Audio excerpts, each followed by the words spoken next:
नमस्कार, म विजय कुमार यादव, यस भानु मावि तरवारा स्कुल रानीपोखरीका विज्ञान शिक्षक, साथै स्टिम एजुकेसन स्टिम क्लब रहेका छन्। यस विद्यालयमा यसका फोकल शिक्षकको रूपमा पनि कार्य गरिरहेको छु। यस भानु मावि तरवारा स्कुलको स्टिम क्लबले आफ्नो विक्रम सम्वत 2079 श्रावण 30 गतेको दिन स्थापना भयो र त्यही बेलादेखि नै विद्यार्थीहरूको लागि विभिन्न सृजनशीलता मूलक कार्यक्रम सञ्चालन गरिरहेको छ र यसै सन्दर्भमा यस क्लबले त्यही बमोजिमको कार्यक्रमहरू सहभागिता जनाएको छ।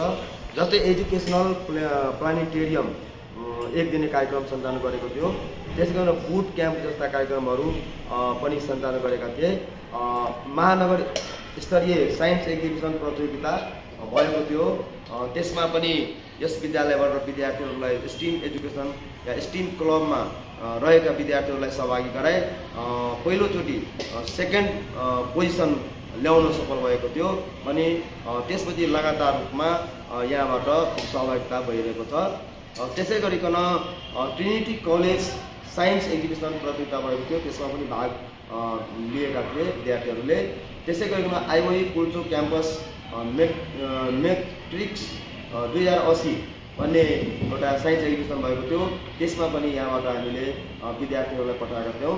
त्यसै गरी राष्ट्र सभागृहमा सञ्चालित साइन्स एक्जिबिसन जुन चाहिँ महानगर स्तरीय भएको थियो, त्यसमा पनि यहाँबाट यस बिएचएस स्टिम क्लबका विद्यार्थीहरूलाई हामीले सहभागी गराएका थियौँ।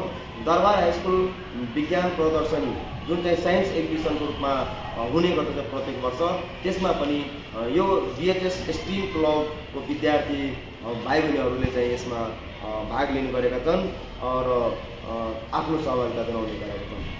कोडिभर इन्टरनेसनल कम्पिटिसन जुन इन्टरनेसनल कम्पिटिसन भएको थियो त्यसमा पनि 7 जना विद्यार्थीहरूलाई लिएर म